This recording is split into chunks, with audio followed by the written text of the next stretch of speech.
Olá! Hoje a gente vai conversar sobre um assunto muito sério e, acima de tudo, fundamental: segurança, apoio e proteção legal para mulheres aqui no Brasil. A ideia é trazer informações claras, diretas, que podem de fato manter alguém em segurança, com vida e com o amparo da lei. Então, vamos entender como tudo isso funciona. Olha, vamos começar com o que talvez seja a mensagem mais importante de todas. Buscar ajuda não há exagero, é proteção. É bom guardar bem essa frase porque ela vai guiar toda a nossa conversa. As informações que a gente vai ver aqui são como ferramentas, sabe? E usar essas ferramentas, procurar apoio, isso é um ato de cuidado. É validar a própria intuição quando ela grita que algo está errado. Certo? Então qual é o primeiro passo? É um passo crucial, que é saber a diferença entre um conflito e um abuso. Porque veja bem, um desentendimento, uma briga, acontece, isso é uma coisa. Um padrão de abuso é outra, completamente diferente. E saber diferenciar um do outro é isso que acende um alerta para o perigo.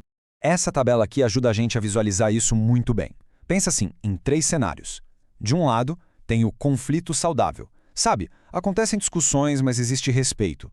No meio do caminho, a coisa muda. Vira abuso contínuo. Aí já entra humilhação frequente, controle, um certo receio. E na outra ponta, o risco iminente. Aqui, a gente está falando de ameaça direta, de violência física, de um medo que não vai embora. Percebe a escalada? E o que é que vira a chave de um para o outro? É uma palavra: medo. E é exatamente isso. Chegamos no ponto central. Quando o medo entra na equação, não é mais só uma questão emocional. Entende? Vira risco, risco real. O medo é o nosso corpo, a nossa intuição, gritando que a situação passou do limite, que virou uma questão de segurança. Ok, então como é que esse risco se manifesta na prática? Agora a gente vai ver alguns sinais de alerta muito graves. São aqueles sinais que dizem: chega, é hora de buscar ajuda fora daqui. E é importantíssimo não ignorar nenhum deles. Primeiro sinal: ameaças. Uma frase como: se você me deixar, vai se arrepender. Isso gela a espinha. E não são só palavras jogadas ao vento, né? A ameaça pode ser assim, direta, ou pode ser mais sutil, do tipo: quem vai acreditar em você?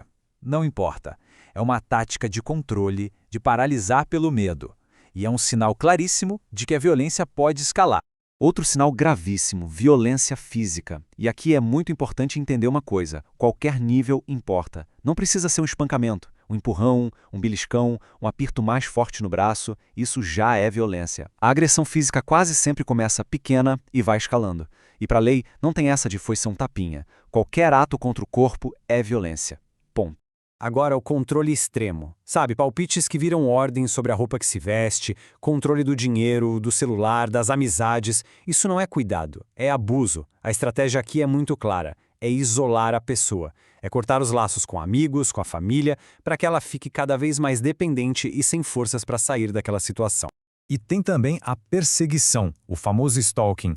É aterrorizante. É a pessoa seguir, ficar monitorando cada passo nas redes sociais, aparecer do nada no trabalho, na casa de uma amiga. São atos claros de intimidação. Eles criam um estado de alerta constante, de puro medo e invasão. E aí a gente volta para o ponto central de tudo: o medo constante. O medo de dar uma opinião, o medo de sair de casa, o medo de simplesmente existir. Se esse sentimento virou uma constante no dia a dia, não tem mais dúvida. É o sinal definitivo de que é preciso buscar proteção. Ok, diante de tudo isso, a pergunta é: qual é a saída? Onde encontrar segurança? E a resposta é: na lei. Existe um caminho. Agora a gente vai entender direitinho como a Lei Maria da Penha é essa ferramenta. E ela é poderosa, viu? E mais acessível do que muita gente imagina. Olha só, a definição da lei já diz tudo. Ela foi criada para prevenir, punir e combater a violência contra a mulher. E um detalhe super importante é que ela vale para qualquer tipo de relação de afeto: namoro, casamento, união estável ou até com um ex. Não importa se moram juntos ou não. Se existe ou existiu uma relação, a lei protege. E olha que incrível e importante isso aqui. Quem pode denunciar? Bom, a própria mulher, claro.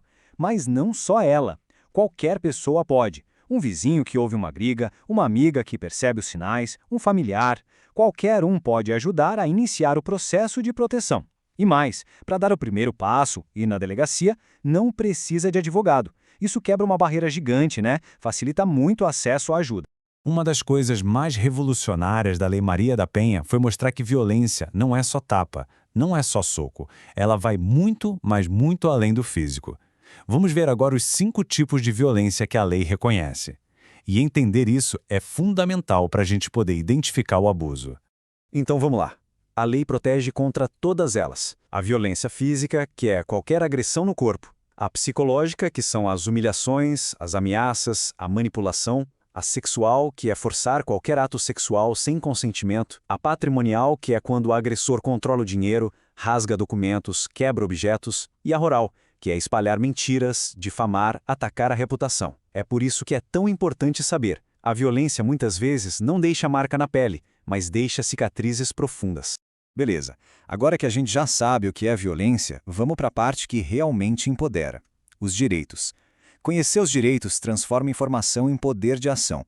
Vamos ver na prática o que a lei garante para, literalmente, salvar vidas. Olha só o tamanho dessa rede de segurança. A lei garante proteção imediata. Isso significa, por exemplo, conseguir uma medida protetiva que afasta o agressor de casa e proíbe qualquer tipo de contato. Pensa no alívio que isso traz. E não para por aí. Tem proteção para os filhos, tem encaminhamento para apoio psicológico, para assistência social. É um suporte completo pensado para acolher de verdade. E talvez essa seja a mensagem mais poderosa e libertadora de todas. Não precisa esperar a tragédia acontecer. Não precisa esperar o pior. A lei foi feita para agir antes. Ela é preventiva. A proteção pode ser acionada nos primeiros sinais de perigo. É para quebrar o ciclo da violência o quanto antes. E para a gente fechar, vamos a uma última mensagem. Um pensamento final que resume tudo que a gente conversou aqui. É sobre o passo mais importante de todos. E a mensagem é essa: pedir ajuda não torna alguém fraco, torna alguém responsável pela própria vida. É isso. Não é fraqueza, é força, é coragem, é tomar as rédeas da própria segurança. A mensagem final é: quem está vivendo isso não está exagerando, não está só e tem sim direitos garantidos por lei. O primeiro passo é, sem dúvida, o mais difícil, mas é ele que abre a porta por uma vida com segurança e paz.